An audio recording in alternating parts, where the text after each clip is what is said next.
నిన్న కాంగ్రెస్ ప్రభుత్వం అసెంబ్లీలో ప్రవేశపెట్టినటువంటి బడ్జెట్లో తెలంగాణ గిరిజన సమాజానికి పూర్తిగా మొండి చేయి మోసపూరిత గారడి బడ్జెట్లా ఉంది తప్ప గిరిజనులకు ఈ రాష్ట్రంలో మేలు జరిగే బడ్జెట్ కాదని ఇవాళ యావత్ తెలంగాణ ఆదివాసీ బంజారా సమాజం అంతా కూడా వ్యతిరేకిస్తూ ఉన్నారు. ఎందుకంటే పోయినసారి పెట్టినటువంటి బడ్జెట్లో 10 కోట్లు కేటాయిస్తే ఆ 2 సంవత్సరాల్లో 5 కోట్లు ఖర్చు పెట్టినట్టే లెక్కలు చూపిస్తూ ఉన్నారు. కాబట్టి ఈసారి కేటాయించినటువంటి బడ్జెట్ కూడా పూర్తి స్థాయిలో కేటాయిస్తారనేటువంటి విశ్వాసం ఇవాళ తెలంగాణ గిరిజన సమాజానికి లేదు. అదే ఈరోజు నిన్న బడ్జెట్లో 7,937 కోట్లు కేటాయించినట్టు వివరించారు. కానీ వాళ్ళు 2023లో కాంగ్రెస్ ప్రభుత్వం అధికారంలో రావడానికి ఇచ్చిన హామీలు అమలుకు సంవత్సరానికి 25,000 కోట్ల బడ్జెట్ పెడితే తప్ప ఆ హామీలు అమలు కావు, గిరిజనులకు మేలు జరగదు.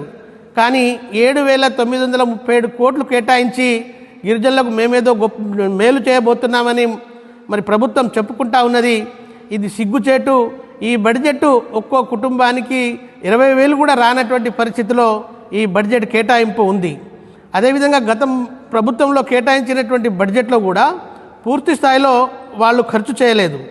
అలాగే గిరిజన వికాసం కోసం వాళ్ళు పోయిన బడ్జెట్లో 136 అంటే 1,360 కోట్లు కేటాయిస్తే ఈసారి 1,310 కోట్లే కేటాయించారు.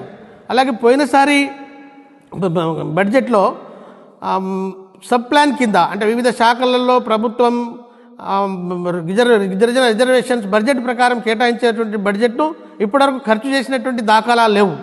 ఈ రకంగా ఏ రంగంలో చూసినా గిరిజనులకు మేలు చేసేటువంటి ఆ బడ్జెట్ కాదు, పూర్తి స్థాయిలో గిరిజనులకు అన్యాయం చేసేటువంటి బడ్జెట్.